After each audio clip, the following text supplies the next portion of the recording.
ഇത്രയും ട്രെൻഡിങ് ആയിട്ടുള്ള ഈ ജ്യൂസ് കഴിക്കാത്തവർ ആരെങ്കിലും ഉണ്ടോ? അതും ഇത്രയേറെ ഫലപുഷ്ടമായ പകർച്ചവ്യാധികൾ കൊണ്ട് തിങ്ങി നിറഞ്ഞിരിക്കാൻ ചാൻസ് ഉള്ള ഈ ഒരു ജ്യൂസ് കഴിക്കാത്തവരായിട്ട് ആരാ ഉണ്ടാവുക? നമ്മുടെ നാടുകളിൽ ഇപ്പൊ നടക്കുന്ന മിക്ക കല്യാണങ്ങളും നടക്കുന്നത് വലിയ വലിയ ഓഡിറ്റോറിയത്തിൽ വെച്ചിട്ടാണ്.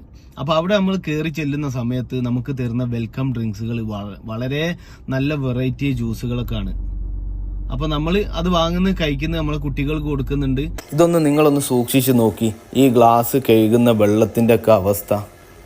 എത്രത്തോളം മലിനമായ വെള്ളത്തിലാണ് ഈ ഗ്ലാസുകൾ കഴുകിയിട്ട് ആളുകൾക്ക് കുടിക്കാൻ കൊടുക്കുന്നത്. നമ്മുടെ നാട്ടിലൊരു സാധാരണക്കാരൻ്റെ ഷോപ്പിലാണ്, ഒരു കൂൾബാറിലാണ് ഇത് നടക്കുന്നതെങ്കിൽ നമ്മുടെ ഹെൽത്ത് ഡിപ്പാർട്ട്മെൻറ്റും ഗവൺമെൻറ്റൊക്കെ വൻ ഫൈനുകൾ ഇവർക്ക് ഈടാക്കും. പകർച്ചവ്യാധികൾ നിറഞ്ഞു കഴിഞ്ഞാൽ നമ്മുടെ നാട്ടിലുള്ള ഹോസ്പിറ്റലുകളിലും ലാബുകളിലൊക്കെ നല്ലോണം കേസ് കൂടും. ഞാനൊരു മെഡിക്കൽ ലാബിൻ്റെ ഒരു ഓണറാണ്. അതുകൊണ്ട് എനിക്കറിയാം നമ്മുടെ നാട്ടിൽ എത്രത്തോളം മഞ്ഞപ്പിത്തം പോലുള്ള പകർച്ചവ്യാധികൾ വർദ്ധിച്ചു വരുന്നുണ്ട് എന്നുള്ളത്. നമുക്കൊക്കെ അസുഖങ്ങൾ വരാം, നമ്മൾ ശ്രദ്ധിക്കാനായിട്ടാണ് കൂടുതൽ അസുഖങ്ങൾ നമുക്ക് വരുന്നത്.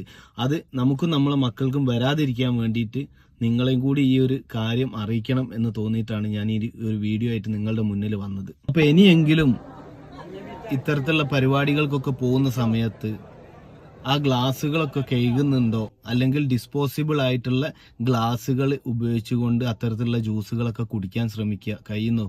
അപ്പം ഞാനടക്കം ഇത്തരത്തിലുള്ളതൊക്കെ കുടിച്ചു പോവലുണ്ട്. പക്ഷേ ഇത് ഇത്തരത്തിലുള്ള കണ്ടപ്പോൾ എനിക്കെന്തോ നിങ്ങളോടുകൂടി ഒന്ന് ഷെയർ ചെയ്യണമെന്ന് തോന്നി. അതുകൊണ്ടാണ് ഇങ്ങനെ ഒരു വീഡിയോ ചെയ്തത്.